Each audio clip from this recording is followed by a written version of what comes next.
Welcome back to Talking Dragon Age, the show where I talk about Dragon Age. Today we're finally discussing the... What? What was that? What? Hello, mortal. I understand you've been quite busy. What the... Who are you? How did you get here? You, mortal, you know me as Dirthamen. I am the god of secrets. And you are beginning to overstep your bounds. My secrets are not for you, nor any of your following. Listen, person who happens to have my voice. I am the undisputed king of Sniperland, harbinger of Renaissance, and before it all, a lore detective. It'll take more than words to deter me. Be warned, child. Many have been driven mad upon the path which you now walk. Dirthamen. Okay, well, now that that's over, maybe, let's talk about Dirthamen. I talked a bit about him in my episode for Ghilan'nain, and I'll try to avoid repeating myself too much.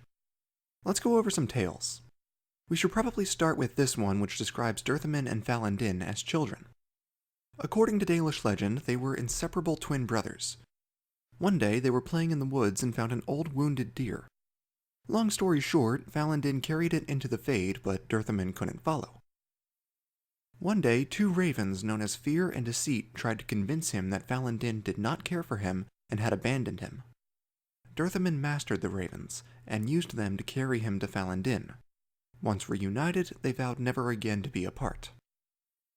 Before I get into the stuff about Falon'Din, let's talk about those ravens. It could be that they were demons. In this case, who sent them? Was it Falon'Din? Was it another of the Evanuris? Or did they go on their own? Another possibility is that they were not demons. Rather, when it says he subdued them and used them, perhaps it means he mastered the concepts of fear and deceit. You know, Dirthamen would deceive others, frighten them when he had to, and that was what made him so powerful. Fear and deceit can be powerful weapons if you know how to use them. Or they were just demons, or they didn't exist at all. Oh, here we go. You seem so determined to understand me, to unmask me to your followers. But why do you not unmask yourself? What are you talking about? I have nothing to hide. What do you know? I know a great deal, Cole. I know your blasphemous fan fiction will soon find its way to this dying platform. I know you once got stuck in soap.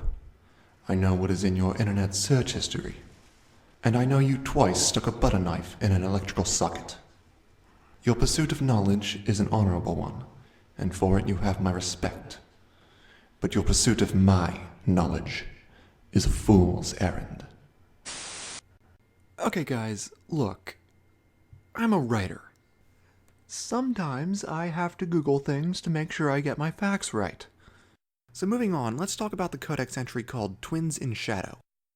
An Orlesian scholar studied ancient elven texts, and here is what he found. Although the Dalish described Dirthamen and Falon'Din as inseparable twin brothers, the oldest texts describe them as twin souls, but not family. The scholar says that the oldest texts do not even name the pair directly, only referring to Falon'Din as Dirthamen's shadow, and Dirthamen as Falon'Din's reflection. From what the scholar can surmise, they were not romantic nor familial, though were beyond that of the strongest friendships. He postulates the legends of Dirthamen and Falon'Din may have been allegory for complex elven relationships that we lack the context to comprehend. I've mentioned this before, but I think they were not the best of friends, but bitter rivals. Tied to each other for eternity, bound to be in constant competition, neither one strong enough to ever defeat the other. Perhaps there's a mutual respect for each other, but they only remain united by their division. Another common theory I personally do not subscribe to suggests that one of them was a spirit and the other was an elf. This usually is an extension of the theory that the Evanuris were abominations. That would explain why the oldest texts refer to them as a shadow and reflection. One alternate theory I should bring up is that Falon'Din and Dirthamen were one and the same. Perhaps split personalities, or even a thing like Clark Kent and Superman. One person under two names, and you could argue they are both equally Kal-El. Oh, again? Dude, this is gonna get old at some point. You speak of what you do not understand. This has nothing to do with Falon'Din. This is about me, and me alone. Is that so? What about Ghilan'nain? Choose your words carefully, mortal. To presume certainty is as foolish as rejecting reality. Melana in athim las en aste. I think I'm getting to him. So let's talk about Ghilan'nain. As I went over in my episode for her, there are a number of murals you can find scattered all over Inquisition that feature a white figure with hollow horns being encompassed by a bear, Dirthamen's chosen animal. We don't know if this bear is acting aggressively or protectively. What we do know is that Dirthamen and Ghilan'nain have another connection. In this codex entry, we read about a sinner who belonged to Dirthamen and took wings at the urging of Ghilan'nain. I went over a lot of possibilities for this in her episode, and I'm trying to avoid repeating myself. The short recap is that Ghilan'nain may have taught the sinner of her own volition as part of a plot to sow discord among the other Evanuris, or perhaps to undermine Dirthamen specifically. She may have encouraged the sinner to steal the secrets from Dirthamen so he could learn on his own. She may have taught him in exchange for stealing his master's secrets for her. Perhaps Dirthamen and Ghilan'nain were working together to sow discord among the others. Maybe Dirthamen wanted to frame Ghilan'nain and convinced the sinner to lie about her involvement. Really, there's any number of possibilities. The sinner himself may have been a forgotten one, and this is how he first attained power. Perhaps it was Malvernus. Perhaps Malvernus is a forgotten one. Unfortunately, it's too much to speculate, although there is another potential connection between Dirthamen and Ghilan'nain, and that is the creation of the Varterel. Ghilan'nain is usually the one associated with creating creatures, but most of what she is credited with seem natural, just normal animals. But the Varterel... Here's the codex entry. Allegedly, there was a city in the mountains beloved by Dirthamen.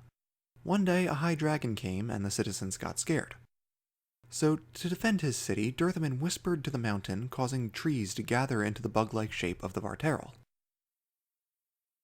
It was magically bound to defend his city, even long after it had crumbled. We do not know if all Varterels were spawned from him, or if the method of creating them was shared among the Evanuris. Some have a carapace more similar to stone than wood. Some do not have eyes. They seem to share a lot of similarities with golems, given their artificial nature. That is what separates Dirthamen's creation from Ghilan'nain's, although it is possible they worked together, or perhaps there was a rivalry. You know what's frustrating? Answers that aren't answers. I find it disturbing how often I find that to be the description of Dragon Age. Now the good stuff. The Lost Temple of Dirthamen. Let's start with the obvious. Although the temple was dedicated to Dirthamen and was filled with his worshippers, I could not find a single mosaic of him, while I did find a bunch of Falon'Din. While this may lend support to the theory that Dirthamen and Falon'Din were closely connected, as I went over earlier, I find it more likely that this was just a development mistake. Because, even in that scenario, why wouldn't they use Dirthamen's? In any event, let's talk about the story of this place. It dates back to Elvenon, and it's believed that Dirthamen's wisdom, a shield, is what kept the place standing for so long. You see, back in the day, the temple was home to worshippers of Dirthamen. The Veilfire runes paint a picture of what happened when Dirthamen went silent, presumably after Fen'Harel's great betrayal. The way this is described is very reminiscent of notes from just after the Second Sin, when the Sidereal Magisters broke into the Golden City. A lot of those notes talk about the old gods falling silent, and it's interesting how that parallels what we see with the Elven gods. In particular, these notes remind me of notes from worshippers of Razakale from the Frostback Basin. Which is interesting, because if the old gods are connected in any way to the Elven gods, the god of secrets seems most likely to connect to the goddess of mystery. Dumont is also a strong contender, but a problem with that is that Dumont was the chief of the old god pantheon, while Dirthamen was not chief of the Elven pantheon. Specifically relating to the temple here, the High Priest tells his followers that Dirthamen has gone silent and they start worrying, like, who will guide us?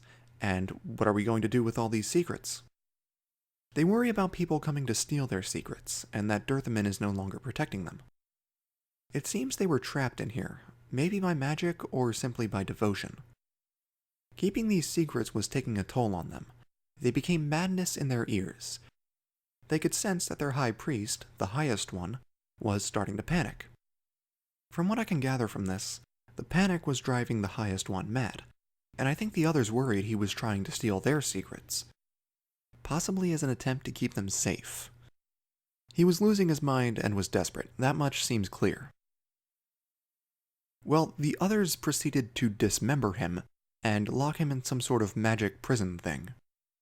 I think they all died here sometime after, but I do wonder why they didn't survive like the sentinels from the Temple of Mythal.